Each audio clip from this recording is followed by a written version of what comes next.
Hello student. आज हम class 11th के पोएम के क्वेश्चन आंसर के बारे में बात करेंगे।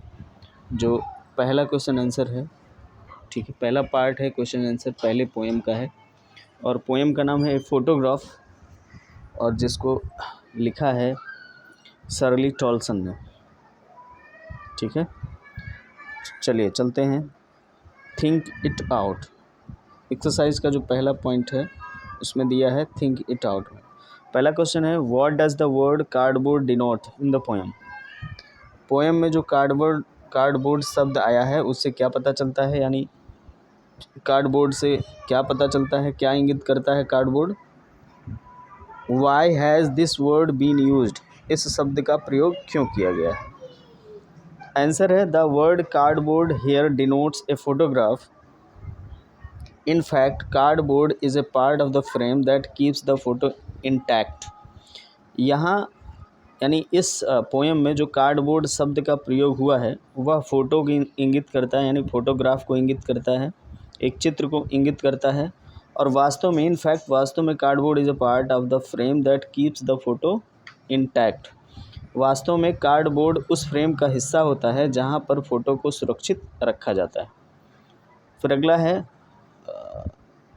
as the cardboard is stiff and long lasting, so it has made the photo of it 12-year-old girl long lasting।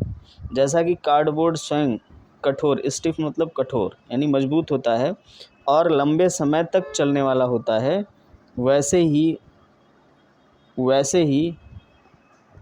ठीक है, उस पर एक 12 वर्ष की लड़की की फ़ोटो भी उसी तरह या उसी कार्डबोर्ड की भांति मजबूत और लंबे समय तक चलने वाली थी। ठीक है, this word has been used to highlight this very point, इस बात पर जोर देने के लिए इस शब्द का प्रयोग किया गया है। फिर अगला क्वेश्चन है दूसरा, what has the camera captured, कैमरे ने क्या कैद कर लिया। तो the camera has captured the sweet smiling faces of 3 young girls. कैमरे ने जो है 3 छोटी लड़कियों के प्यारे मुस्कुराते हुए चेहरों को कैद कर लिया था। ठीक है, जो it has captured the happy moments of their holiday on the बीच। और इसने यानी कैमरे ने समुद्र के किनारे अवकाश के लिए आई हुई लड़कियों के सुखद क्षण को कैच कर लिया था।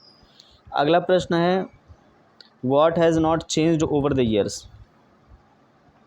वर्षों के बीतने पर भी किसमें परिवर्तन नहीं आया। Does this suggest something to you, क्या इससे आपको कुछ पता चलता है या क्या यह आपको कुछ इशारा करता है। The sea has not changed over the years. ठीक है, वर्षों बीत जाने पर भी समुद्र में परिवर्तन नहीं आया है। It suggests that nature takes very long to change its form. यह इस बात की ओर इशारा करता है कि प्रकृति अपने रूपों में परिवर्तन लेने या परिवर्तन करने के लिए काफ़ी लंबा समय लगाती है। वाइल इन कॉन्ट्रास्ट, जबकि इसके विपरीत human life undergoes very rapid changes, जबकि इसके विपरीत मानव जीवन में तेज़ी से परिवर्तन आता है। ठीक है, it suggests as the mortality of life, इससे जो है जीवन की नश्वरता का पता चलता है, इससे जीवन की नश्वरता का पता चलता है। फिर अगला प्रश्न है question number 4, what is the meaning of the line. यहाँ पे what is meaning of the line, both wry with the laboured ease of loss. ठीक है, both wry with the laboured ease of loss line का क्या मतलब है। ठीक, तो इसका आंसर है the poet says that holiday at which was her mother's past and her mother's laughter is the poet's past as she is dead now।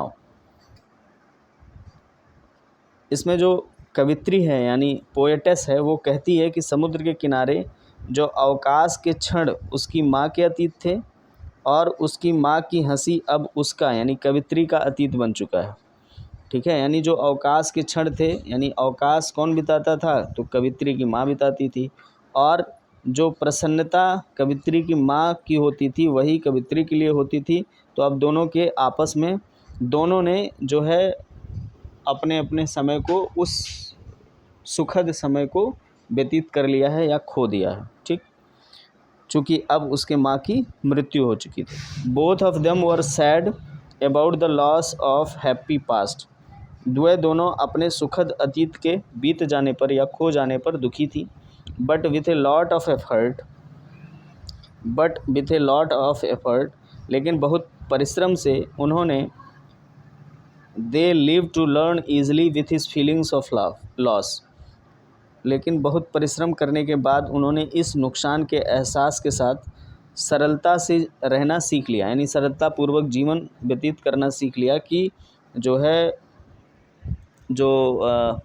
कोई वस्तु खो जाती है, मिलती है, यानी आना जाना लगा रहता है सुखों दुखों का।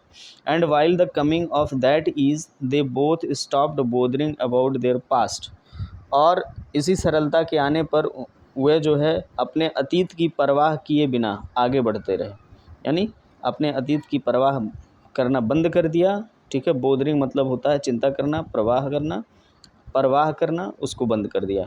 फिर अगला क्वेश्चन है, what does 3 stanzas depict 3 different phases, what are they. कविता के 3 अनुच्छेद यानी 3 जो स्टैंजा हैं, 3 जो पद्यांश हैं, ठीक है, वह 3 अलग अलग चरणों को प्रदर्शित करती हैं। वे 3 चरण क्या हैं? The first stanza present the poet's mother as a 12 year old girl. जो पहला अनुच्छेद है यानी पहली स्टैंजा है, उसमें कवित्री की माँ को एक 12 वर्ष की लड़की के रूप में दिखाया गया है। She is full of life and enjoying the holiday on the beach. वह जीवन की ऊर्जा से भरपूर है और समुद्र के किनारे अवकाश के क्षणों का आनंद लेती है। The second phase presents her as middle aged women who laughs at her own previous photo. और दूसरा चरण उसे एक मध्यम आयु की महिला के रूप में प्रस्तुत करता है जो अपनी पुरानी फ़ोटो को देखकर हंसती है। The third phase tells that she has long been dead.